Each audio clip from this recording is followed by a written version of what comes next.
Assalamualaikum dan selamat sejahtera. Nama saya Izzaturiana binti Darussomin, nombor matrik 10 DJL 20F 2007 dari kelas DJL 5A.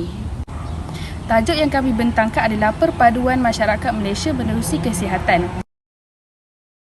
Yang pertama, senam aerobik. Satu aktiviti rekreasi yang melibatkan tenaga dalam otot dan ia juga aktiviti yang amat menyeronokkan kerana mengikut rentak muzik dan perkumpulan.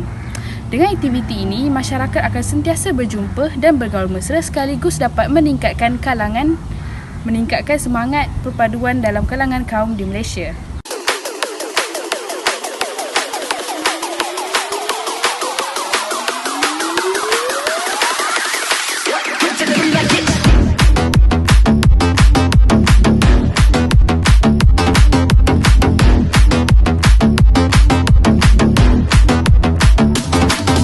Aktiviti yang kedua ialah gotong royong. Gotong royong ialah kegiatan yang dilakukan oleh anggota masyarakat secara kerjasama. Melalui aktiviti gotong royong ini dapat menjalinkan dan memperkukuhkan semangat kejiranan. Dengan jiran-jiran tanpa mengira perbezaan bangsa akan bersama-sama menjalankan aktiviti. Ini adalah salah satu contoh aktiviti gotong royong yang boleh kita lakukan.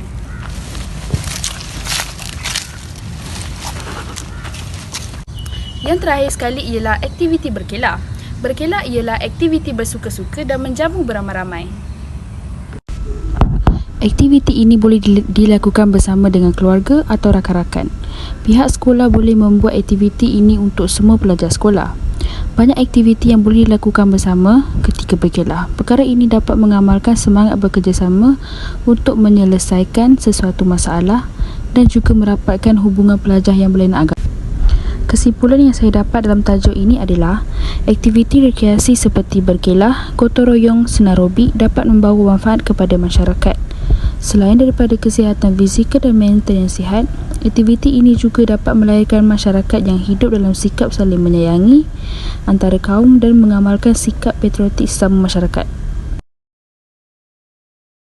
Assalamualaikum, nama saya Nur Kasdina Batrisha binti Muhammad Kamah. Nama matrik saya 10 DJL 20F 1002. Saya daripada kelas DJL 5A.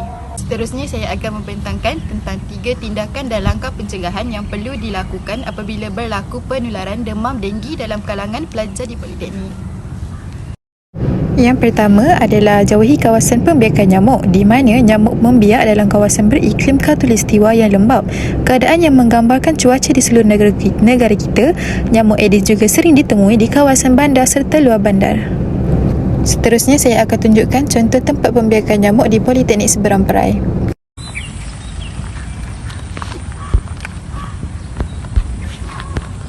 Jadi kita dapat lihat ini adalah contoh tempat pembiakan nyamuk. Yang kedua, menghapuskan tempat pembiakan nyamuk.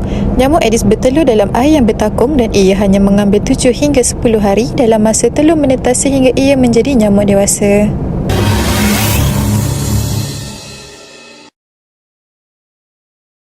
Nyamuk Aedes mudah membiak di dalam rumah dan di luar rumah.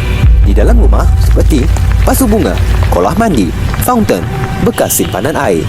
Juga di luar rumah seperti bekas-bekas makanan terbiar, botol-botol kosong dan tin-tin kosong, tayar buruk, alas pasu bunga. Jangan lupa untuk memasukkan ubat pembunuh jentik-jentik di pam tandas, pasu bunga, kolah mandi, tempayan. Jom hapuskan tempat pembiakan. Tiada Aedes, tiada denggi. Yang ketiga adalah lindungi kulit anda daripada gigitan nyamuk.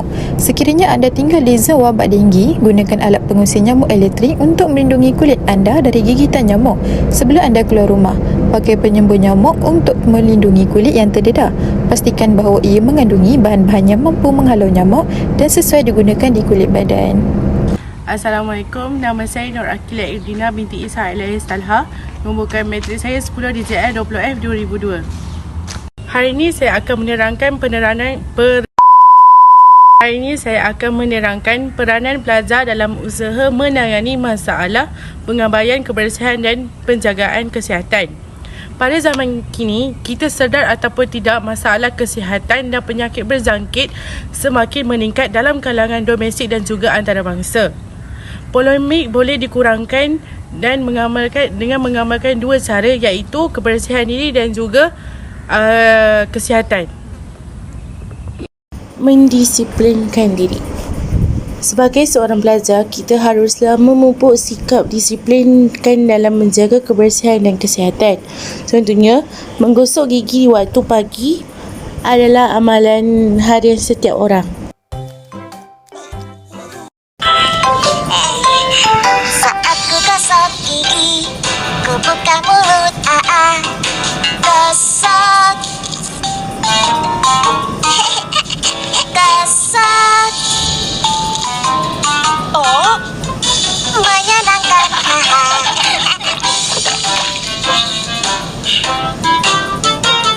Saat ku gosok gigi, ku buka mulut, gosok, gosok. Menyenangkan. Menghindari penyakit berjangkit.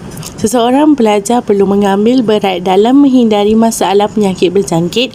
Amalan membasuh tangan menggunakan sabun selama 20 saat adalah harus supaya kita tidak membawa bakteria atau virus yang mungkin kita tidak sedari. Membersihkan tangan menggunakan sabun selama 20 saat mampu untuk membasmi bakteria dan virus. Menonjolkan imej dan perwatakan yang baik. Seperti yang kita tahu, kepribadian seseorang mampu dilihat dari cara penampilan diri. Bagi lelaki, penggunaan gel rambut dapat membantu mereka dalam merapikan rambut untuk terlihat kemas. Dari segi kesihatan pula, pelbagai produk kesihatan yang boleh membantu untuk mendapatkan imej yang baik.